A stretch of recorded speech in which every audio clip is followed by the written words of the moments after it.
मधुबन के बाबा, मधुबन के बाबा मुरली वाले, आपका क्या कहना, आपका क्या कहना। ओम शांति। 13 दिसंबर 2025 की ईश्वरीय महावाक्य।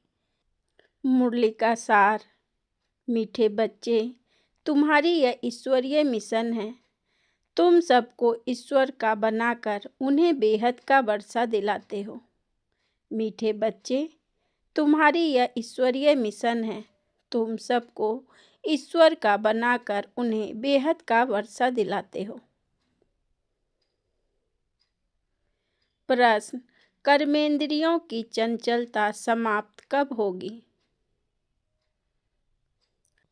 उत्तर, जब तुम्हारी स्थिति सिल्वर एज तक पहुंचेगी, अर्थात जब आत्मा त्रेता की सतो स्टेज तक पहुंच जाएगी तो कर्मेंद्रियों की चंचलता बंद हो जाएगी। अभी तुम्हारी रिटर्न जर्नी है, इसलिए कर्मेंद्रियों को बस में रखना है।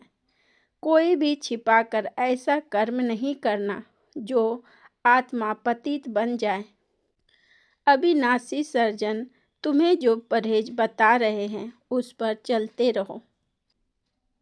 गीत, मुखड़ा देख ले प्राणी। ओम शांति। रूहानी बच्चों प्रति रूहानी बाप समझा रहे हैं।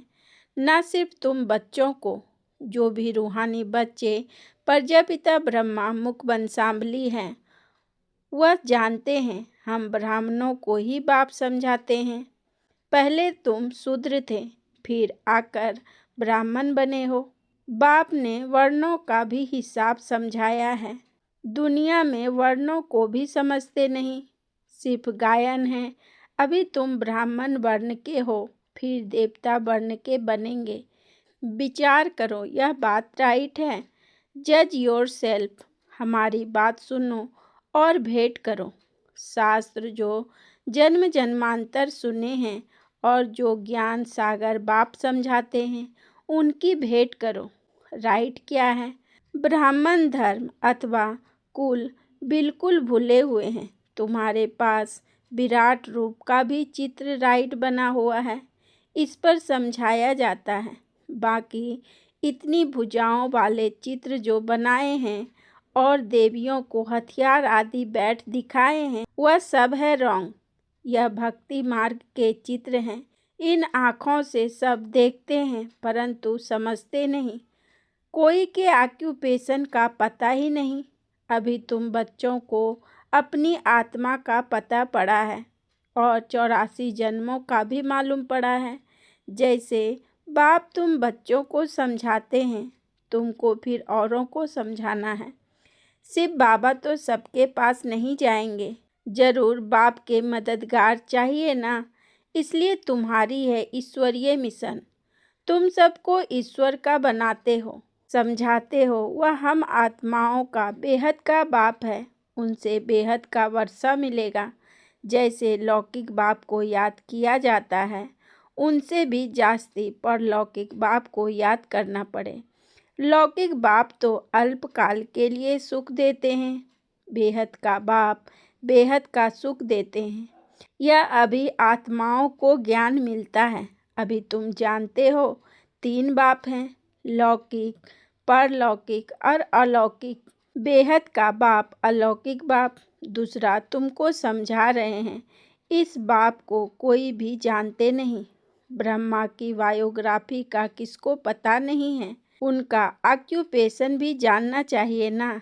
शिव की, श्री कृष्ण की महिमा गाते हैं, बाकी ब्रह्मा की महिमा कहाँ? निराकार बाप को जरूर मुख चाहिए ना, जिससे अमृत दे। भक्ति मार्ग में बाप को कभी यथार्थ रीति याद नहीं कर सकते हैं। अभी तुम जानते हो, समझते हो, शिव बाबा का रथ यह है। रथ को भी श्रृंगार करते हैं ना, जैसे मुहम्मद के घोड़े को भी सजाते हैं। तुम बच्चे कितनी अच्छी रीति मनुष्य को समझाते हो। तुम सभी की बड़ाई करते हो, बोलते हो तुम यह देवता थे, फिर 84 जन्म भोग तमो प्रधान बने हो, अब फिर सतो प्रधान बनना है तो उनके लिए योग चाहिए, परंतु बड़ा मुश्किल कोई समझते हैं। समझ जाए तो खुशी का पारा चढ़े, समझाने वाले का तो और ही पारा चढ़ जाए। बेहद के बाप का परिचय देना कोई कम बात है क्या? समझ नहीं सकते, कहते हैं यह कैसे हो सकता है। बेहद के बाप की जीवन कहानी सुनाते हैं। अब बाप कहते हैं बच्चे पावन बनो। तुम पुकारते थे ना कि हे पतित पावन आओ। गीता में भी मन मना भव अक्षर है, परंतु उनकी समझानी कोई के पास है नहीं। बाप आत्मा का ज्ञान भी कितना क्लियर कर समझाते हैं, कोई शास्त्र में यह बातें हैं नहीं। भल कहते हैं आत्मा बिंदी है, भ्रुकुटी के बीच स्टार है, परंतु यथार्थ रीति किसी की बुद्धि में नहीं है। वह भी जानना पड़े। कलयुग में है ही अनराइटियस, सतयुग में सब है राइट्स। भक्ति मार्ग में मनुष्य समझते हैं यह सब ईश्वर से मिलने के रास्ते हैं, इसलिए तुम पहले फॉर्म भराते हो। यहाँ क्यों आए हो? इसे भी तुमको बेहद के बाप का परिचय देना है। पूछते हो आत्मा का बाप कौन? सर्वव्यापी कहने से तो कोई अर्थ नहीं निकलता। सबका बाप कौन? यह है मुख्य बात। अपने अपने घर में भी तुम समझा सकते हो। एक दो मुख्य चित्र, सीढ़ी, त्रिमूर्ति, झाड़, यह बहुत जरूरी है। झाड़ से सब धर्म वाले समझ सकते हैं कि हमारा धर्म कब शुरू हुआ। हम इस हिसाब से स्वर्ग में जा सकते हैं। जो आते ही पीछे हैं वो तो स्वर्ग में जा ना सके, बाकी शांति धाम में जा सकते हैं। झाड़ में भी बहुत क्लियर होता है। जो पीछे आए हैं उन्हों की आत्माएं जरूर ऊपर में जाए विराजमान होगी। तुम्हारी बुद्धि में सारा फाउंडेशन लगाया जाता है। बाप कहते हैं आदि सनातन देवी देवता धर्म का सैपलिंग तो लगा, फिर झाड़ के पत्ते भी तुमको बनाने हैं। पत्ते बिगड़ तो झाड़ होता नहीं, इसलिए बाबा पुरुषार्थ कराते रहते हैं आप समान बनाने के लिए। और धर्म वालों को पत्ते नहीं बनाने पड़ते हैं, वह तो ऊपर से आते हैं, फाउंडेशन लगाते हैं, फिर पत्ते पीछे ऊपर से आते जाते हैं। तुम फिर झाड़ की वृद्धि के लिए यह प्रदर्शनी आदि करते हो, इससे पत्ते लगते हैं, फिर तूफान आने से गिर पड़ते हैं, मुरझा जाते हैं। यह आदि सनातन देवी देवता धर्म की स्थापना हो रही है। इसमें लड़ाई आदि की कोई बात नहीं, सिर्फ बाप को याद करना और कराना है। तुम सबको कहते हो और जो भी रचना है उनको छोड़ो। रचना से कभी वर्षा मिल ना सके, रचयिता बाप को ही याद करना है और किसकी याद ना आए। बाप का बनकर ज्ञान में आकर फिर अगर कोई ऐसा कर्म करते हैं तो उसका बोझ सिर पर बहुत चढ़ता है। बाप पावन बनाने आते हैं और फिर ऐसा कुछ कर्म करते हैं तो और ही पतित बन पड़ते हैं। इसलिए बाबा कहते हैं ऐसा कोई कर्म नहीं करो जो घाटा पड़ जाए। बाप की गलानी होती है ना, ऐसा कर्म नहीं करो जो विकर्म जास्ती हो जाए। परहेज भी रखनी है, दवाई में भी परहेज रखी जाती है।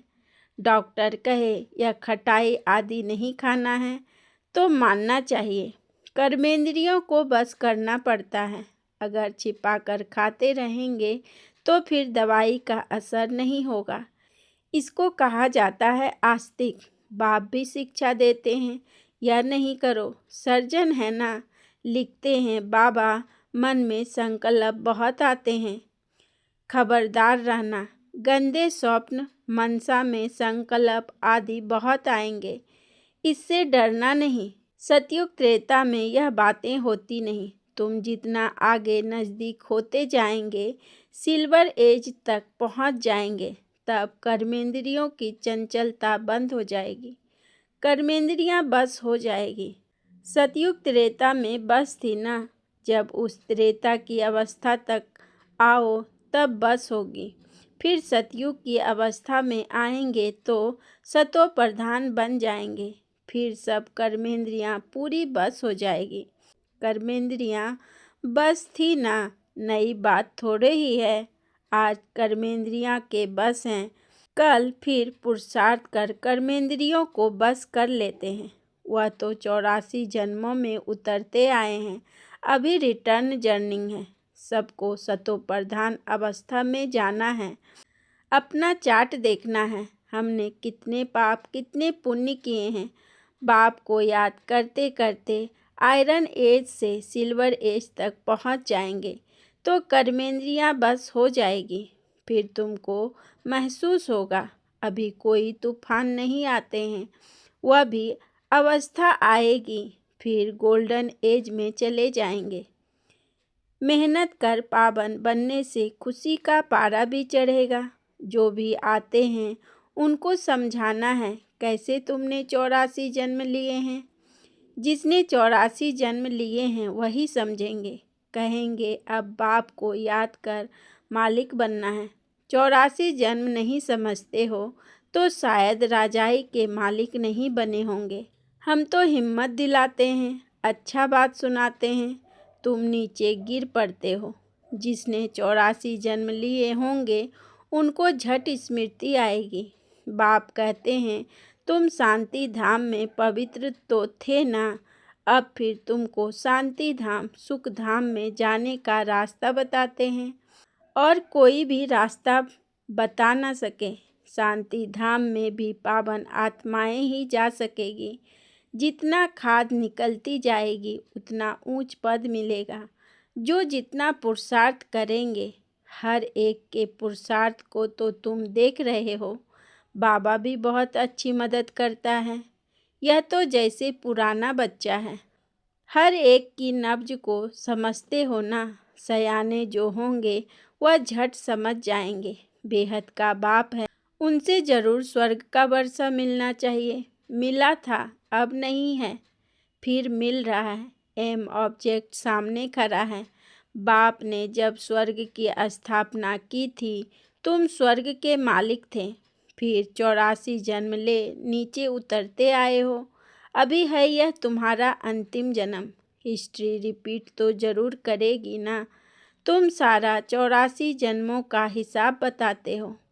जितना समझेंगे उतना पत्ते बनते जाएंगे। तुम भी बहुतों को आप समान बनाते हो ना। तुम कहेंगे हम आए हैं सारे विश्व को माया की जंजीरों से छुड़ाने। बाप कहते हैं मैं सबको रावण से छुड़ाने आया हूँ। तुम बच्चे भी समझते हो बाप ज्ञान का सागर है। तुम भी ज्ञान प्राप्त कर मास्टर ज्ञान सागर बनते हो ना।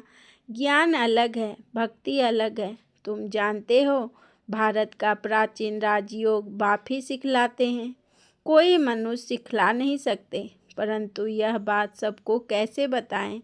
यहाँ तो असुरों के विघ्न भी बहुत पड़ते हैं। आगे तो समझते थे शायद कोई किचरा डालते हैं, अभी समझते हो यह विघ्न कैसे डालते हैं। नथिंग न्यू, कल्प पहले भी यह हुआ था। तुम्हारी बुद्धि में यह सारा चक्र फिरता रहता है। बाबा हमको सृष्टि के आदि मध्य अंत का राज समझा रहे हैं। बाबा हमको लाइट हाउस का भी टाइटल देते हैं। एक आँख में मुक्ति धाम, दूसरी आँख में जीवन मुक्ति धाम। तुमको शांति धाम में जाकर फिर सुख धाम में आना है। यह है ही दुख धाम। बाप कहते हैं इन आँखों से जो कुछ तुम देखते हो उनको भूलो, अपने शांति धाम को याद करो। आत्मा को अपने बाप को याद करना है। इसको ही अव्यभिचारी योग कहा जाता है। ज्ञान भी एक से ही सुनना है, वह है अव्यभिचारी ज्ञान। याद भी एक को करो, मेरा तो एक दूसरा ना कोई। जब तक अपने को आत्मा निश्चय नहीं करेंगे तब तक एक की याद आएगी नहीं। आत्मा कहती है मैं तो एक बाबा की ही बनूंगी, मुझे जाना है बाबा के पास। यह शरीर तो पुराना जड़ी भूत है, इनमें भी ममत्व नहीं रखना है। यह ज्ञान की बात है, ऐसे नहीं कि शरीर की संभाल नहीं करनी है, अंदर में समझना है। यह पुरानी खाल है, इनको तो अब छोड़ना है। तुम्हारा है बेहद का संन्यास। वो तो जंगल में चले जाते हैं, तुमको घर में रहते याद में रहना है। याद में रहते रहते तुम भी शरीर छोड़ सकते हो। कहाँ भी हो तुम बाप को याद करो। याद में रहेंगे, सुदर्शन चक्रधारी बनेंगे, तो कहाँ भी रहते तुम ऊंच पद पा लेंगे। जितना इंडिविजुअल मेहनत करेंगे उतना पद पाएंगे। घर में रहते भी याद की यात्रा में रहना है। अभी फाइनल रिजल्ट में थोड़ा टाइम पड़ा है, फिर नई दुनिया की तैयारी चाहिए ना। अभी कर्मातीत अवस्था हो जाए तो सूक्ष्म वतन में रहना पड़े। सूक्ष्म वतन में रहकर भी फिर जन्म लेना पड़ता है। आगे चलकर तुमको सब साक्षात्कार होगा। अच्छा। मीठे मीठे सिक्की लदे बच्चों प्रति माता पिता बाप दादा का याद प्यार और गुड मॉर्निंग। रूहानी बाप की रूहानी बच्चों को नमस्ते। हम रूहानी बच्चों की रूहानी बाप दादा को पदम गुना नमस्ते नमस्ते नमस्ते। Good morning. शुक्रिया बाबा, शुक्रिया। धारणा के लिए मुख्य सार। नंबर 1, एक बाप से ही सुनना है। एक की ही अव्यभिचारी याद में रहना है। इस शरीर की संभाल रखनी है, लेकिन ममत्व नहीं रखना है। नंबर 2, बाप जो परहेज बताती हैं उसे पूरा पालन करना है। कोई भी ऐसा कर्म नहीं करना है जो बाप की ग्लानि हो, पाप का खाता बने। अपने को घाटे में नहीं डालना है। वरदान। 3 सेवाओं के बैलेंस द्वारा सर्व गुणों की अनुभूति करने वाले गुण मूर्त भव। 3 सेवाओं के बैलेंस द्वारा सर्व गुणों की अनुभूति करने वाले गुण मूर्त भव। विस्तार में बाबा ने कहा, जो बच्चे संकल्प बोल और हर कर्म द्वारा सेवा पर तत्पर रहते वही सफलता मूर्त बनते हैं। तीनों में मार्क्स समान है। सारे दिन में तीनों सेवाओं का बैलेंस है तो पास विद ऑनर व गुण मूर्त बन जाते हैं। उनके द्वारा सर्व दिव्य गुणों का श्रृंगार स्पष्ट दिखाई देता है। एक दूसरे को बाप के गुणों का व स्वयं की धारणा के गुणों का सहयोग देने की गुण मूर्त बनना है, क्योंकि गुण दान सबसे बड़ा दान है। स्लोगन। निश्चय रूपी फाउंडेशन पक्का है तो श्रेष्ठ जीवन का अनुभव स्वतः होता है। निश्चय रूपी फाउंडेशन पक्का है तो श्रेष्ठ जीवन का अनुभव स्वतः होता है। आपको आज का मुरली सार कैसा लगा कमेंट में ज़रूर लिखकर बताएं। आपको आज की कौन सी पॉइंट सबसे ज़्यादा टच हुई। अगर वीडियो अच्छा लगा तो लाइक शेयर और सब्सक्राइब करें। कल फिर मिलेंगे नई मुरली के साथ। ओम शांति।